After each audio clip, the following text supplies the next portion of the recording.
When you walk away from a narcissist, you are not only leaving a person behind, you are also breaking apart a system they depended on to feel powerful, emotionally stable, and psychologically secure. And what happens after that is often very different from what most people imagine. It is not just normal heartbreak. It becomes a psychological unraveling that follows a pattern that is surprisingly predictable, a pattern that usually reveals much more about them than it ever did about you. If you are starting to notice these patterns in your own life, take a quiet moment and think deeply about them. Awareness is the beginning of breaking free from cycles that keep you emotionally trapped. Stay with this, because the next phases are where the deeper truth slowly begins to reveal itself. The first stage begins the moment you emotionally disconnect in a way that is firm, clear, and no longer open to manipulation or negotiation. What may look calm on the outside for them is often a major internal disturbance. This is not heartbreak in the usual emotional sense. It is a shock to the entire structure of control they built around the relationship. You were never only a partner or emotional connection to them. You became a psychological mirror that reflected back an identity they depended on. And when that reflection suddenly disappears, confusion begins growing inside them. At first, they may appear cold, distant, or completely unaffected. But internally, there is disorientation because the normal ways they regulate their emotions and sense of self are no longer functioning properly. This disruption can feel almost like an emotional blackout inside their inner world. The predictability they had with you, your reactions, your emotional availability, your role inside the relationship dynamic suddenly vanishes. That predictability was not something they openly appreciated, but it was something they silently relied on every single day.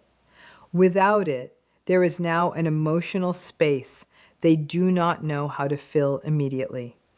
At this stage, they are not thinking about loss in the same emotional way you might. Instead, they are trying to understand why their influence is no longer creating the same response from you. A major shift is happening underneath everything. They are facing a reality where they are no longer in control, and that alone becomes deeply disturbing to their emotional structure.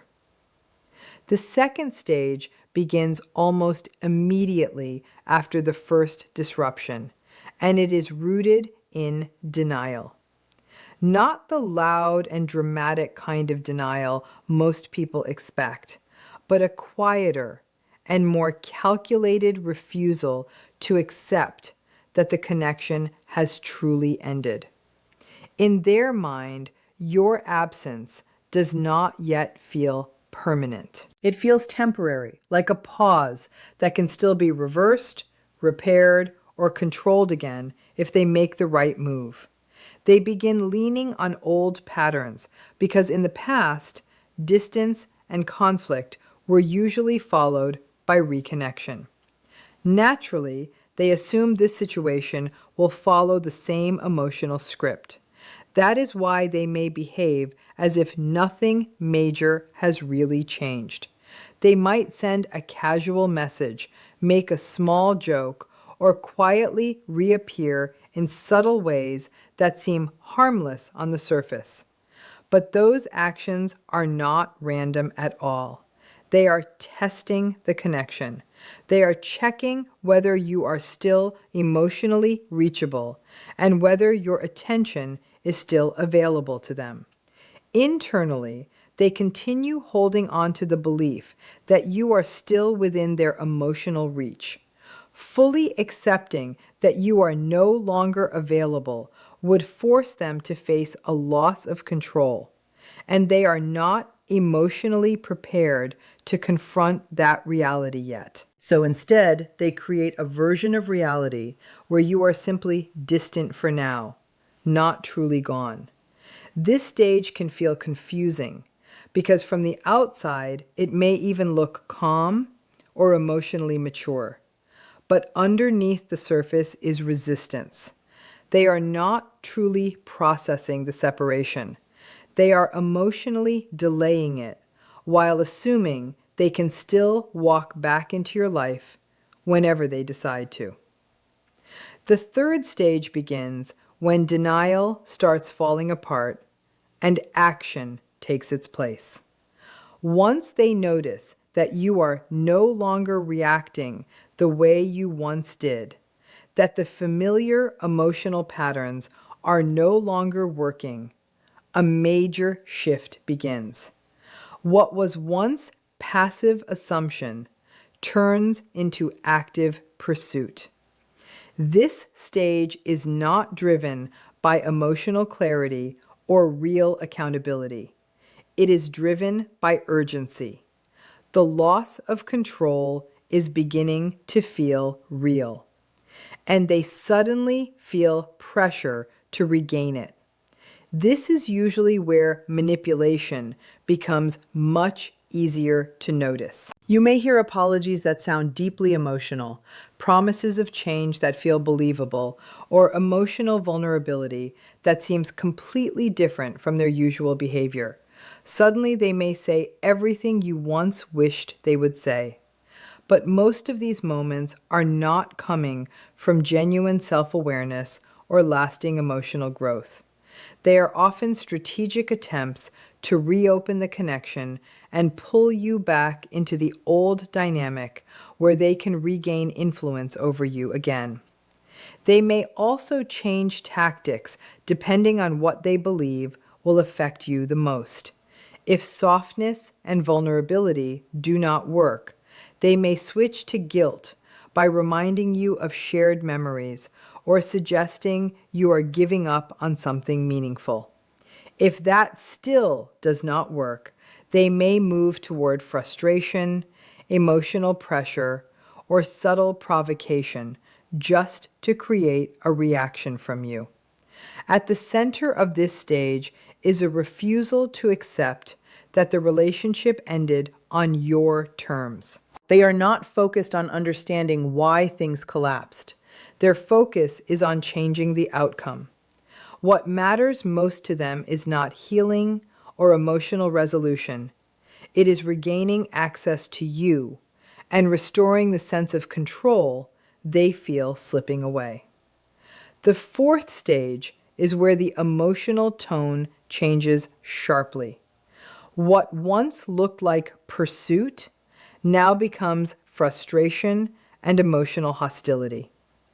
When their attempts to pull you back no longer work, their psychological defenses begin moving in a completely different direction.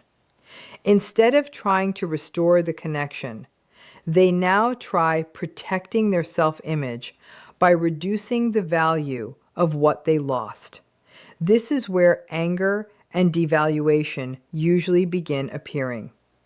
You may suddenly notice a dramatic shift in the way they speak about you or about the relationship itself. The same connection they once chased intensely may now be described as meaningless, flawed, exaggerated, or emotionally unimportant. But this reversal is not based on truth. It is a defense mechanism. If they can convince themselves that you were never truly valuable, then your absence feels less threatening to their ego and emotional stability. This stage often includes blame shifting. The attention moves away from their behavior and onto your supposed flaws or mistakes. They may reinterpret old situations, focus only on conflict, or reshape memories in ways that allow them to appear misunderstood instead of responsible. The emotional intensity during this stage is not random. It comes from internal discomfort they cannot directly face. There may also be visible irritation, resentment, or hostility, especially if they feel ignored, rejected, or replaced. What they cannot recover through charm, they often try to neutralize through criticism. Creating emotional distance allows them to avoid fully confronting the deeper reality of loss. But underneath the anger, emotional instability still exists. The devaluation is not proof that they no longer care. It is a way of managing emotions they do not know how to process honestly. By reducing your importance, they are trying to restore balance inside themselves without admitting that something meaningful was actually lost. The fifth stage usually involves distraction and replacement. Once anger and blame no longer fully protect them from emotional discomfort, they often begin searching for something external to restore their damaged sense of control and validation. This is where they may suddenly appear happier, busier, more social, or quickly involved with someone new. To outsiders, it may even seem as though they moved on effortlessly. But what often looks like healing is actually emotional avoidance. The new attention, the new relationship, or the sudden changes in lifestyle are frequently being used as emotional regulation tools. They are searching for another source of validation to quiet the instability they feel internally. This is why the transition can happen very quickly. It is not always about deep emotional attachment to another person. It is often about escaping discomfort. At this stage, they may present an image of complete confidence and emotional freedom. Social media may suddenly become more active. They may appear unusually positive, successful, or emotionally unaffected. But much of this image is carefully constructed to restore their sense of identity and control. The image becomes more important than the emotional truth underneath it. And despite appearances, the original emotional wound often remains unresolved. External distractions can temporarily reduce discomfort, but they do not create genuine emotional stability. The imbalance still exists beneath the surface, even if it is hidden behind attention, activity, or a replacement connection. The sixth stage is the one many people rarely recognize clearly because it is quieter and far less dramatic than the earlier stages. This is the stage of internal emptiness and narrative repair. Once replacement no longer fully stabilizes them and the emotional intensity fades, something more uncomfortable slowly begins rising underneath the surface of everyday life. It is not usually an obvious breakdown. It is more subtle than that. A quiet emptiness, restlessness, dissatisfaction that cannot easily be explained away. At this point, the external strategies, pursuit, anger, distraction, replacement, stop fully regulating what is happening inside them. A gap begins forming between the image they try to maintain and the emotional stability they actually need. Instead of directly facing this gap, they begin rebuilding the story of what happened in ways that protect their identity. This is where rewriting the narrative becomes extremely important to them.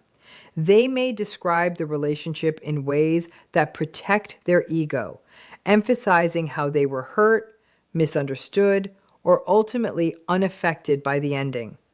This is not always conscious manipulation in the traditional sense. Much of it happens as psychological self-protection. The mind reshapes memories in order to reduce emotional discomfort and preserve identity.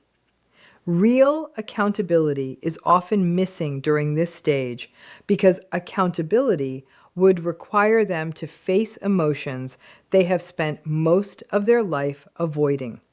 It would require genuine reflection, vulnerability, and emotional responsibility. And for someone deeply trapped in narcissistic patterns, that level of self-confrontation can feel emotionally unbearable.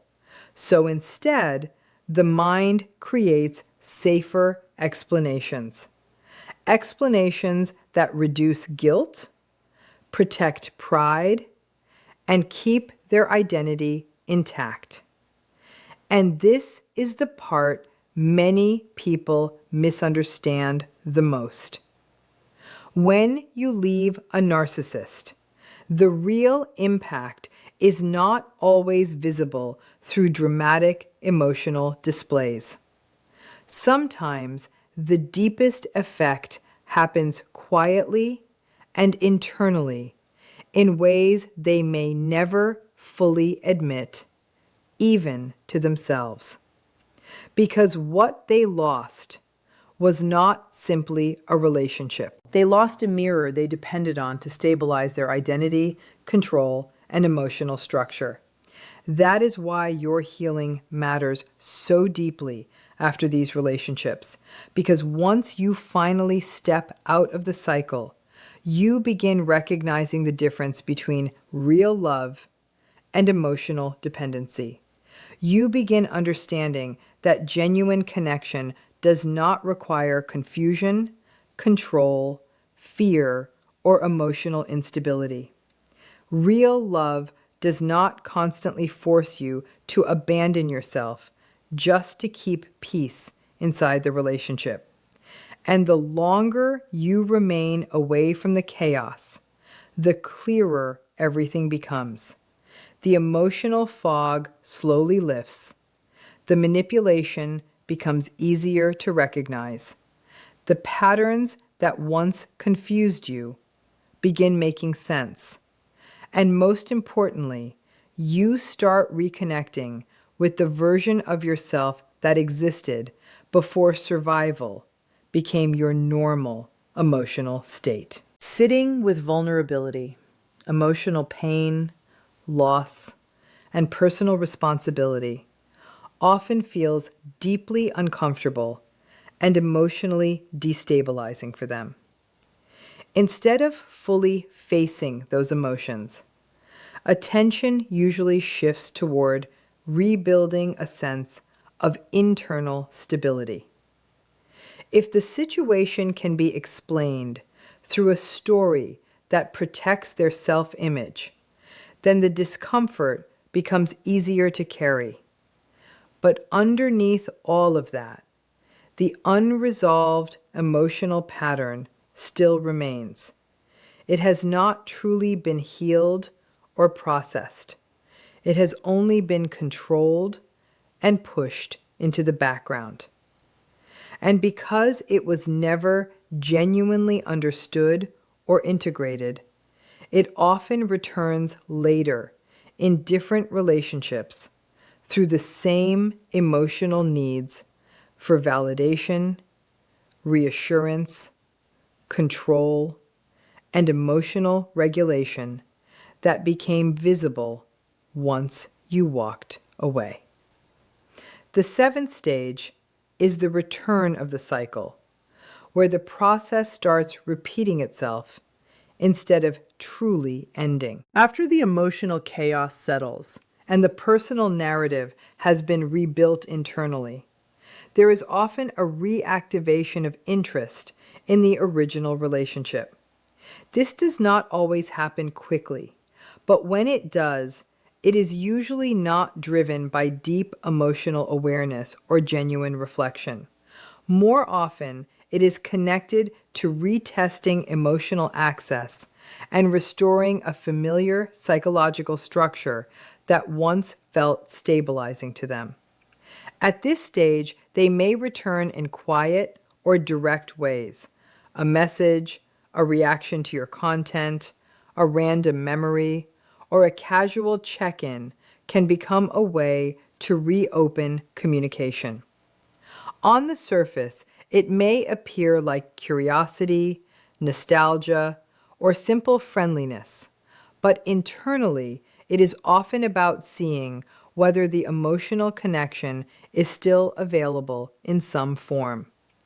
The distance you created earlier is not fully accepted as permanent.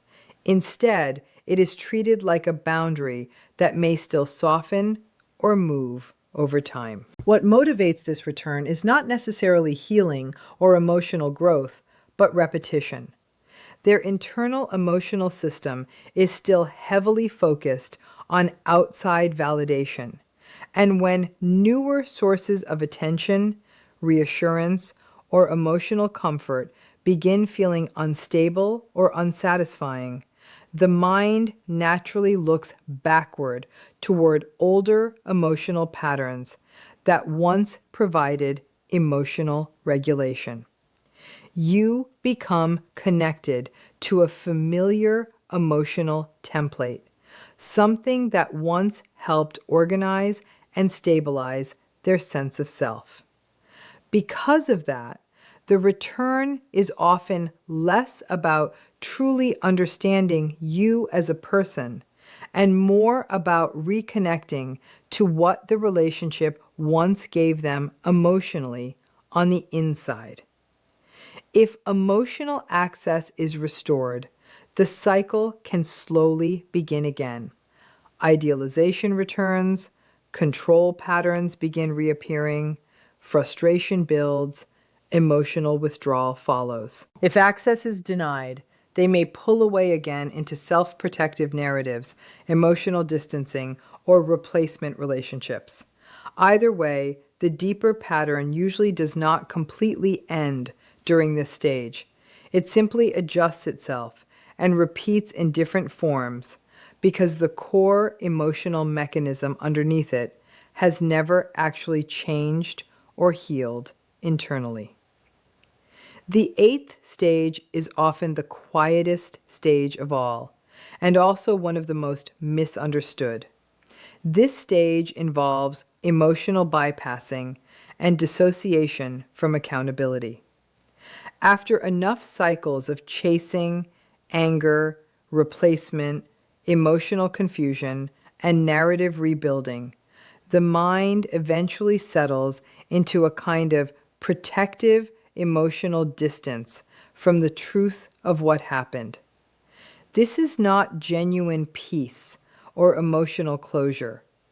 It is avoidance that has slowly become stable enough to function like normal life. At this point, they are no longer actively trying to get you back, punish you, or emotionally replace you in the same intense way as before.